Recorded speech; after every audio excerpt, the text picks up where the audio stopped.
Ciao a tutti e benvenuti in questo nuovissimo video. Oggi nuovo video unboxing di un pacco che mi è arrivato da Willit. Willit è un'azienda di illuminazione. Creano lampade da scrivania che hanno anche la capacità di ricaricare i cellulari in modalità wireless e le lampade possono essere anche munite di una sveglia. Ovviamente qui sotto in descrizione vi lascio il link del prodotto che ho io e ovviamente vi lascio anche il mio codice sconto del 5% che scade il 30 aprile 2023. Dal 30 aprile in poi non sarà più attivo. Direi dunque di iniziare con l'unboxing. Come prima cosa ovviamente ho il libretto delle istruzioni e un panno per pulire. Presumo serva per togliere la polvere. Vado a togliere i sigilli. Prima salta all'occhio anche una scatola che è infatti l'alimentatore della lampada e ora arriva la lampada vera e propria.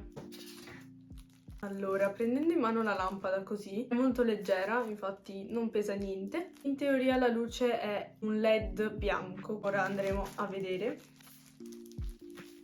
Ecco la lampada, come avevo già detto ovviamente è quadrata. Qui c'è la base per ricaricare il cellulare, questa parte è di questo finto legno, cioè avrei preferito se fosse stata tutta bianca. Stavo dicendo, qui c'è la base di ricarica, appunto questo cerchio è il magnete diciamo che permette di ricaricare il cellulare in modalità wireless. Non so dirvi quali modelli di cellulari si possono ricaricare in modalità wireless, iPhone e Samsung si ricaricano wireless e tipo Xiaomi, Redmi, Oppo, non lo so, quindi penso ci sia scritto nella descrizione del prodotto, quindi controllate se volete acquistarla, che magari poi non potete neanche sfruttarla in tutte le sue funzioni. Sotto è fatta così, c'ha pure diciamo i cuscinetti, chiamiamole così, e qua dietro c'è l'attacco per alimentarla. Volevo però aprire il libretto di istruzioni per vedere eventuali funzionalità, perché non so ancora come si usa,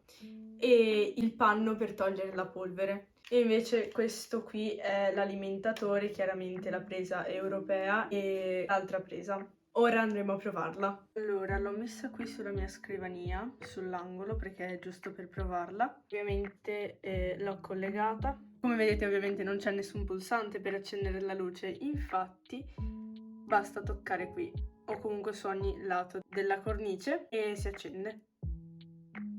Questa è la luminosità minima, questa è media e questa è il massimo. Ha una luce molto soffusa, infatti serve più una lampada da notte, però devo dire che fa una luce molto calma, accogliente. Comunque non so voi, ma a me il design piace moltissimo. Prima dicevo che non mi piaceva questa base in legno, però la sto un po' rivalutando perché così nel complesso sulla scrivania bianca diciamo che fa un po' di stacco di colore e ci sta. E nulla, non vedo l'ora di utilizzarla nella vita quotidiana. Ovviamente per spegnerla basta toccarla come la si è accesa, così, e si spegne. Sono riuscita a prendere il telefono a mia madre, ora vi farò vedere come funziona la base di ricarica. Il telefono lo prendo, lo appoggio e vedete va in carica. Quindi insomma questo è il risultato, è comodo perché magari state facendo altro, studiando, lo mettete a caricare lì e intanto in contemporanea accendete la luce. Eccoci giunti al termine di questo video unboxing. Spero che ovviamente come tutti gli altri miei video vi sia piaciuto. Ditemi nei commenti se vi piacerebbe avere una lampada come questa. Anche qui alla fine del video vi ricordo che il link del prodotto è in descrizione. Vi ricordo ancora il mio codice sconto WITALICEZ del 5% valido fino al 30 aprile 2023, non oltre. Ovviamente ringrazio Willit per questa collaborazione. Ad un prossimo video. Ciao!